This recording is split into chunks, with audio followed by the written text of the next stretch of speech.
The winter wind screamed across the empty fields like it was hunting something still alive. Snow swept over the land in long white waves, swallowing fences, paths, and hope. At the far edge of the wilderness stood an abandoned barn, broken and leaning, forgotten by the world. Inside that barn, hidden beneath rotting boards and frozen hay, a woman lay curled into herself, so thin and weak she barely looked human anymore. Valora Finch was starving. Her lips were cracked and bleeding. Her hands shook so badly she could not keep them still. Deep inside her stomach, a burning pain twisted and clawed, sharp enough to steal her breath. She had not eaten in days, 3, maybe 4. Time had lost meaning once hunger took control over thoughts. Each breath felt heavier than the last. Snow slipped through the broken walls of the barn and struck her skin like tiny knives. She pulled her torn coat tight around her body, but it did nothing. The cold had already settled deep inside her bones. It felt like it would never leave. Once she had been strong. Once people came from miles away to ask for her help. Now even the mice avoided her. She dragged herself across the hay toward a small cracked window. With trembling fingers, she wiped the frost away and looked outside. Not far from the barn stood a farmhouse, dark and silent. No smoke rose from the chimney. No light shone from the windows. No sign of life remained. Just weeks earlier, that house had been full of food. Flour sacks stacked high, dried meat hanging from hooks, jars of vegetables lined neatly on shelves. All of it was gone now, taken by the same people who once thanked her with smiles and prayers. Valora remembered their faces clearly. Neighbors she had known her whole life. Men whose wounds she had cleaned and stitched. Women whose babies she had helped bring into the world. They had stood outside her door, fear twisting their familiar faces into something cruel and unrecognizable. The town pastor had pointed at the red birthmark on her collarbone and called it the devil's sign. When sickness took 3 children that winter, they needed someone to blame. Valora had been an easy choice. When her husband Samuel tried to protect her, they beat him until he could barely stand. They dragged them both into the town square while snow fell around them. The crowd had watched in silence as the pastor gave them a choice that was no choice at all. Leave town forever or burn. That same night, Valora and Samuel fled into the winter with nothing but the clothes they wore. They walked until their feet bled and their lungs burned. They never made it far enough. Samuel did not survive the journey. The cold, the hunger, and the beating proved too much for him. He died in this very barn, his breath growing weaker as Valora held his hand and begged him to stay. When he was gone, she buried him as best she could in the frozen ground nearby. With shaking fingers, she carved his name into a wooden cross. Every day since then, she scratched another mark into the barn wall, counting how many days she stayed alive without him. 32 marks stared back at her now. Valora sank to her knees in the hay and clutched the silver pendant around her neck. Her grandmother had given it to her long ago. It was the only thing she managed to hide when the mob came. She had told herself she would trade it for food if she reached the next town. But the town was too far away. In her condition, she would collapse long before she ever arrived. The wind howled louder outside like a wounded animal crying in pain. Her stomach answered with its own sharp cry. For the first time since Samuel died, tears burned in her eyes. Maybe death would be kinder than this slow waiting. Suddenly, the barn door slammed open. Cold air rushed inside along with snow and darkness. Valora scrambled backward, her heart pounding so hard it hurt. A massive shadow filled the doorway. She feared the mob had returned, ready to finish what they started. But it was not the mob. It was a stranger. He stood tall and broad, carrying an axe over one shoulder. Snow clung to his heavy coat. His presence filled the barn like a wall of muscle and shadow. "Who's there?" a deep voice demanded. The voice was rough and strong, like wood splitting under force. "This is private land." Valora pressed herself against the wall, her throat tight with fear. She barely had the strength to speak. "Please," she whispered. "I have nowhere else to go." The stranger stepped inside, and shut the door against a storm. As her eyes adjusted, she saw him clearly. He had a thick, dark beard and arms built from years of hard labor. His eyes moved over the barn, then stopped on her frail shape. "You're from Belwick," he said. The name made her flinch.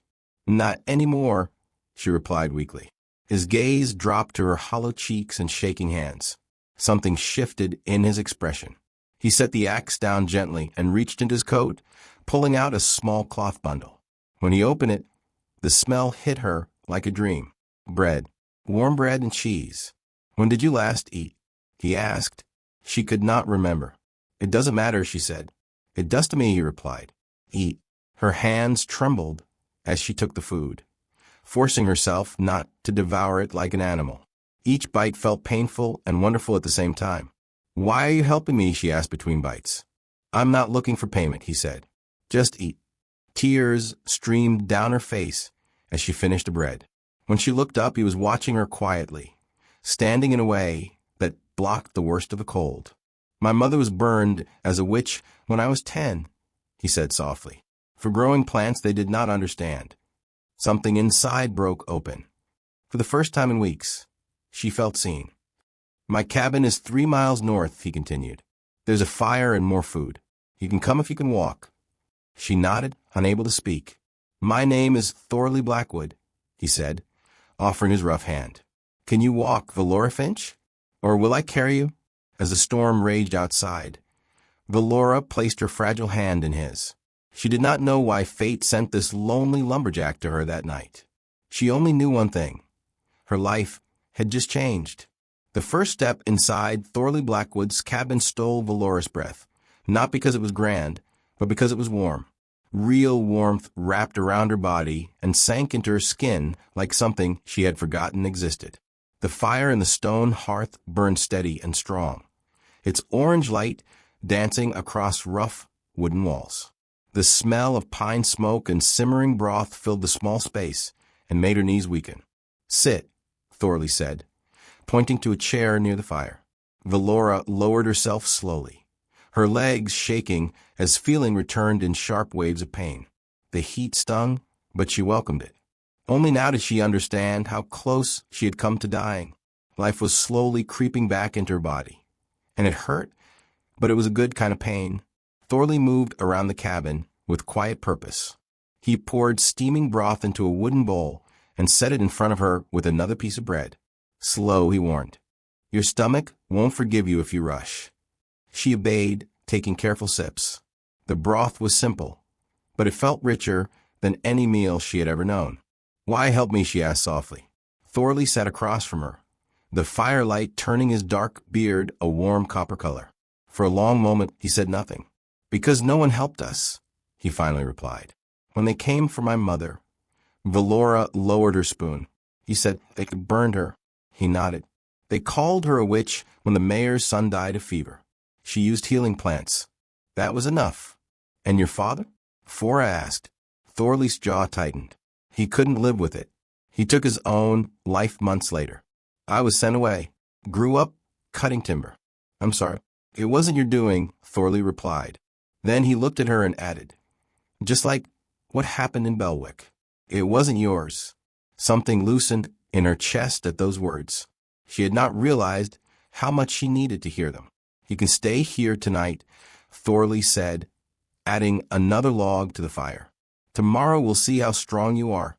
"Tomorrow," Valora repeated. The word felt strange, like it belonged to someone else. She looked around the cabin and noticed signs of a lonely life. One bed pushed against the wall, one cup near a small desk, one chair beside the fire. "Do you live here alone?" she asked. "Yes," he said. After a pause, he added, "Not tonight." Before she could answer, a sudden pounding shook the cabin door. Valora froze. Her heart slammed against her ribs. Thorley's expression hardened. He crossed the room and lifted a shotgun from the corner. "Get into the cellar," he said quietly, pointing to a trap door hidden beneath the rug. Now, she barely had time to climb down before angry voices filled the cabin. "Blackwood, open up," a man shouted.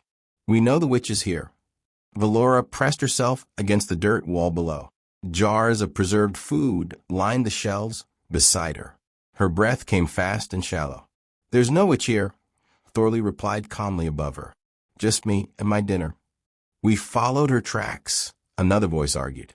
"Then you followed wrong," Thorley said. "Only tracks out there are mine." Boot shuffled. The men argued. Then one voice rose above the rest.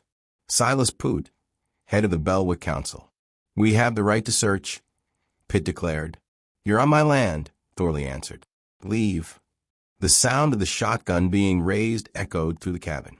Valora clutched her pendant and prayed. "We'll be back," Silas snarled. "Bring whoever you want," Thorley replied. "Now go." Footsteps retreated. The voices faded. Silence returned. The trap door opened and Thorley offered his hand. "They're gone." For now, Valora climbed out, her legs trembling.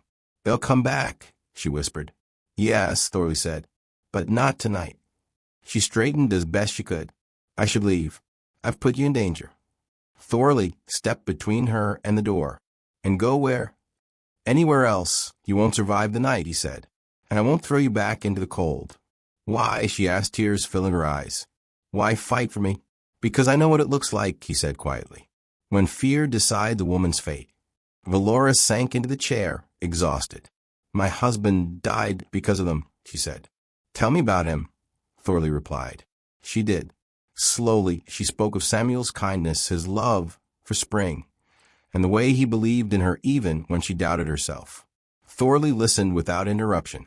"Honor that belief," he said when she finished, "by living." As dawn crept toward the cabin windows, Thorley packed supplies. "We leave at first light," he said. "I know places they won't search." "We?" Valora asked. "You won't make it alone." She slept deeply for the first time in weeks. They traveled north through thick forest, far from roads and towns. Thorley moved with quiet confidence, reading the land like a map.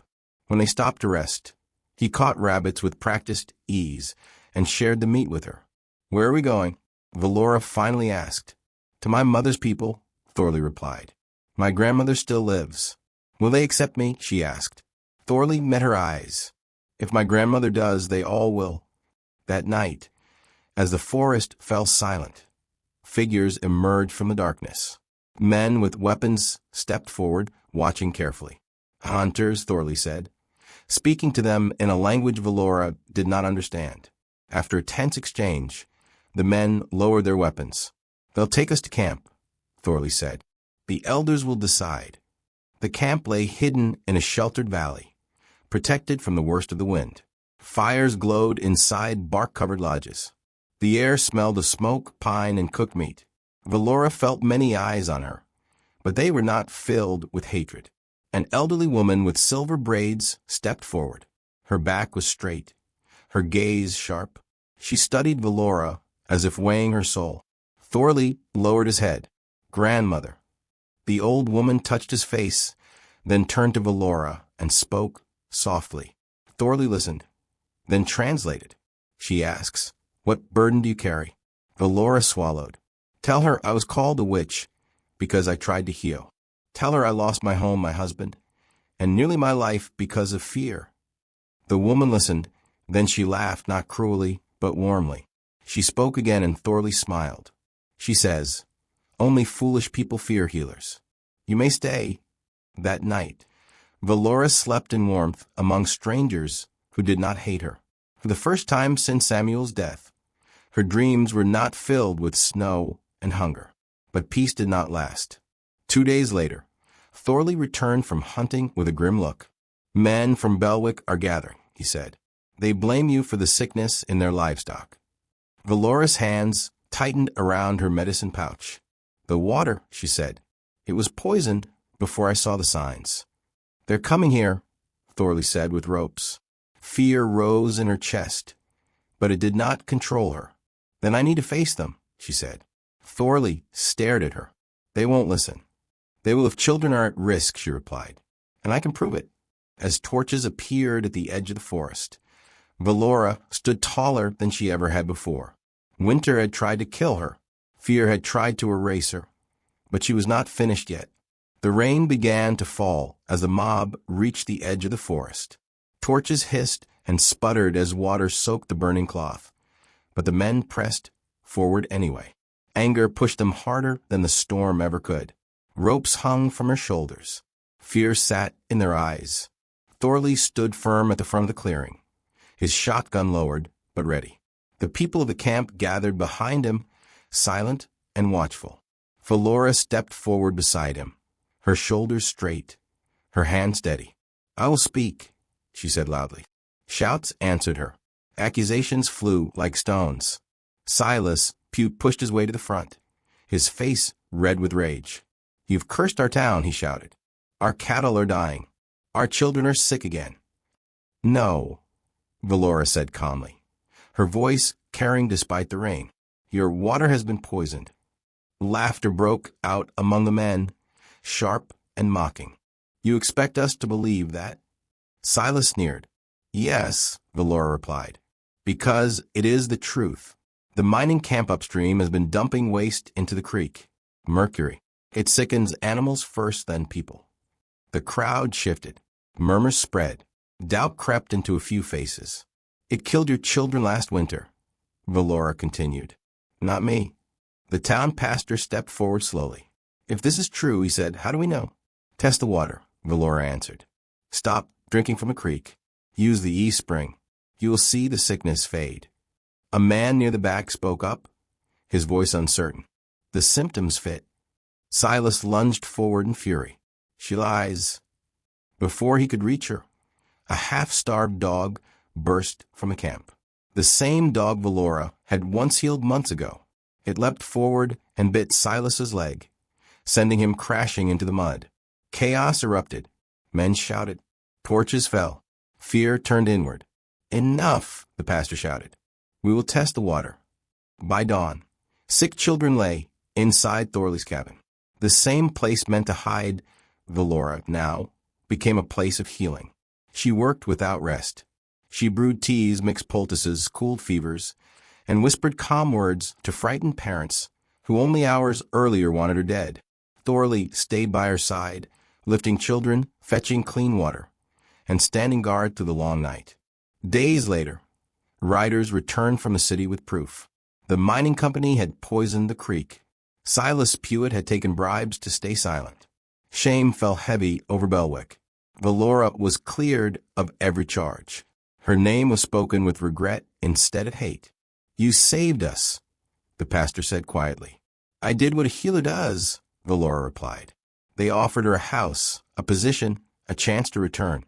Valora looked thoroughly at the forest, at the life she had rebuilt from ashes. "No," she said gently, "but I will help anyone who comes." And she did. Seasons passed. A healing house rose beside Thorley's cabin, built by his hands and filled with knowledge. People came from many towns. Some whispered, most thanked her. All left healed or comforted. One spring evening, as the sun dipped low, Thorley took Valora's hands. "When I found you," he said, "you were dying." She smiled softly. "I lived because you stood between me and the cold." He shook his head. "You lived because you chose to." They married beneath the open sky, surrounded by people who once feared her and now trusted her. Valora Finch became Valora Blackwood, not by losing herself, but by finding where she truly belonged. They had abandoned her to starve during winter, but she survived and she became something stronger than fear.